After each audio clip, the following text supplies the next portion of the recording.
श्री शिवाय नमस्तुभ्यम। एक समय की बात है, किसी नगर में एक साहूकार रहता था। उसके घर में धन की कोई कमी नहीं थी, लेकिन उसकी कोई संतान नहीं थी। इस कारण वह बहुत दुखी था। पुत्र प्राप्ति के लिए वह प्रत्येक सोमवार व्रत रखता था और पूरी श्रद्धा के साथ शिव मंदिर जाकर भगवान शिव और पार्वती माँ की पूजा करता था। उसकी भक्ति देखकर एक दिन माँ पार्वती प्रसन्न हो गई और भगवान शिव से उस साहूकार की मनोकामना पूर्ण करने का आग्रह किया। पार्वती जी की इच्छा सुनकर भगवान शिव ने कहा कि हे पार्वती, इस संसार में हर प्राणी को उसके कर्मों का फल मिलता है और जिसके भाग्य में जो हो उसे भोगना ही पड़ता है। लेकिन पार्वती मैया ने साहूकार की भक्ति का मान रखने के लिए उसकी मनोकामना पूर्ण करने की इच्छा जताई। माता पार्वती के आग्रह पर शिवजी ने साहूकार को पुत्र प्राप्ति का वरदान तो दे दिया, लेकिन साथ ही यह भी कहा कि उसके बालक की आयु केवल 12 वर्ष होगी। माता पार्वती और भगवान शिव की बातचीत को साहूकार सुन रहा था।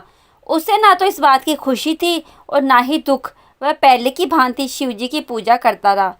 कुछ समय के बाद साहूकार के घर एक पुत्र का जन्म हुआ।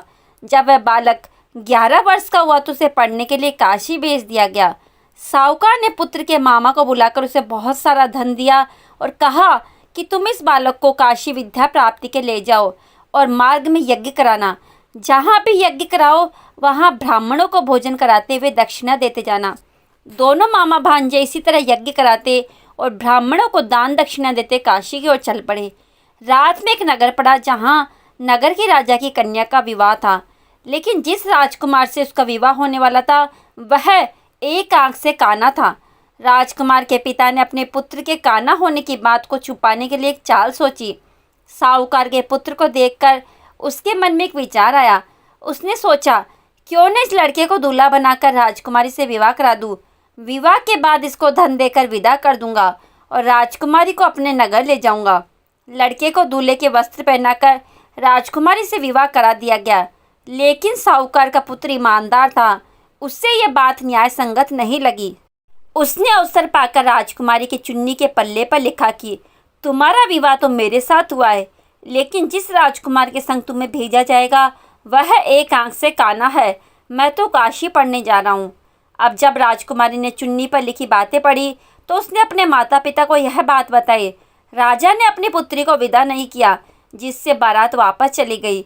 दूसरी ओर साहूकार का लड़का और उसका मामा भी काशी पहुँचे और वहाँ जाकर उन्होंने यज्ञ किया।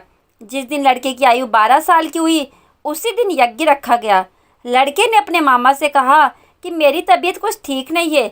मामा ने कहा कि तुम अंदर जाकर सो जाओ। शिवजी के वरदान अनुसार कुछ ही देर में उस बालक के प्राण निकल गए।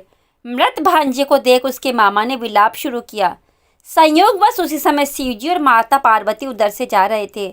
पार्वती ने भगवान से कहा, स्वामी, मुझे इसके रोने का स्वर सहन नहीं हो रहा। आप इस व्यक्ति के कष्ट को अवश्य दूर करें। जब शिवजी मृत बालक के समीप गए तो वह बोले कि यह उसी साहूकार का पुत्र है जिसे मैंने 12 वर्ष की आयु का वरदान दिया था। अब इसकी आयु पूरी हो चुकी है।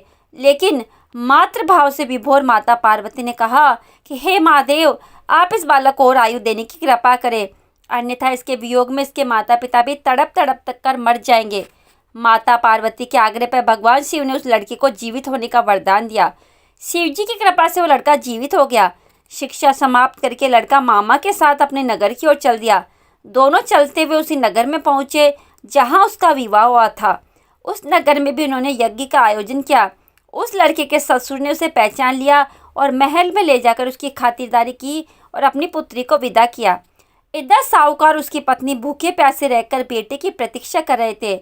उन्होंने प्रण रखा था कि यदि उन्हें अपने बेटे की मृत्यु का समाचार मिला तो वह भी प्राण त्याग देंगे, परंतु अपने बेटे के जीवित होने का समाचार पाकर वह बेहद प्रसन्न हुए। उसी रात भगवान शिव ने व्यापारी के स्वप्न में आकर कहा, हे श्रेष्ठी, मैंने तेरे सोमवार के व्रत करने और व्रत कथा सुनने से प्रसन्न होकर तेरे पुत्र को लंबी आयु प्रदान की है। इसी प्रकार जो कोई सोमवार व्रत करता है या कथा सुनता है और पढ़ता है उसके सभी दुख दूर होते हैं और समस्त मनोकामनाएं पूर्ण होती हैं। यदि आपको कथा पसंद आई तो कमेंट बॉक्स में श्री शिवाय नमस्तुभ्यम अवश्य लिखिए। भगवान शिव से प्रार्थना है आपकी सभी मनोकामना शीघ्र अतिशीघ्र पूर्ण हो। जय भोलेनाथ, जय माँ पार्वती।